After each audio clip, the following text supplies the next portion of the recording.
obviously at Push we kind of try and think about things in a slightly different way.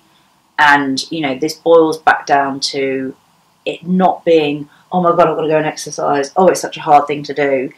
You know, not putting exercise into this horrible bracket, which is completely unattainable for most people, and actually just making it something that is much more achievable and much more accessible. And one of the things that you talk a lot about is looking at it as movement rather than like really exercising specific muscle groups. What do you mean by that?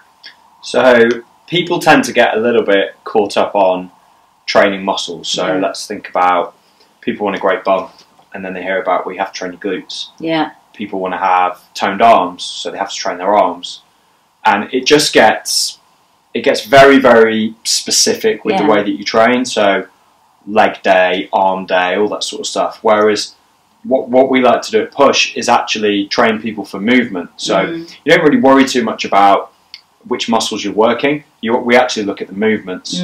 So there's 7 primal movements. You've got push, pull, squat, lunge, rotate, hinge, and then just general movement. So like something to get your heart rate up a little bit. Yeah. So like a cardio thing type. Exactly. Yeah. So they are basically 7 primal movements or fundamental movements that every human being should be able to do.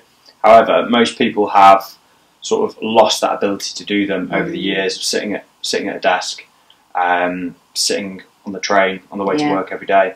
And you're all bunched up like this. Exactly. Posturally, one of the real basic things is to just get better at those movements. That's it. So it doesn't really matter how good someone is at lunging. We just want to get them doing that movement. As long as it's safe and as long as it's effective, then really we're ticking boxes. Because that's the thing, isn't it? You know, you know, what you're not going to come here necessarily and learn how to do is how to go and do 20 amazing bench presses in the gym. This is about helping people understand how to move better and how to be so much more effective across all areas of fitness, so that when they go back, they've got a really good understanding of it and can do it themselves. Yeah, absolutely. And anybody who is good at bench pressing or good at squatting should be good at movement in general. Any athlete, if you look at that top level, any sort of elite level athlete will be great at moving.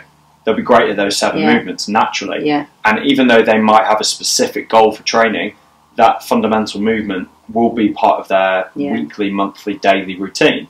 So we want to make sure that everybody who comes here has that understanding, both physically and mentally, of how to move better. And that when they do go away and they move on, they've understood that if they're ever in the gym or if they're ever stuck for a workout to do, well, just do those 7 movements and that effectively will give your body a great workout. But that's a huge thing for you, isn't it? It's the whole simplicity. You know, it's about the simplicity of exercise rather than, you know, as you said, fads will come and go, but the simple movements are the ones that stand the test of time and are the most effective. Exactly. I mean, training gets made really, really complicated by people who are generally trying to sell you something. Or don't know what they're doing. Well, yeah, or a bit of both. So just pick those simple movements and do them really, really well. And again, like we said right at the start of this, it's all about consistency.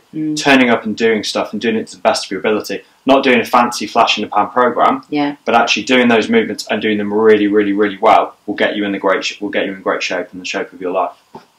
Wicked, what's not to love?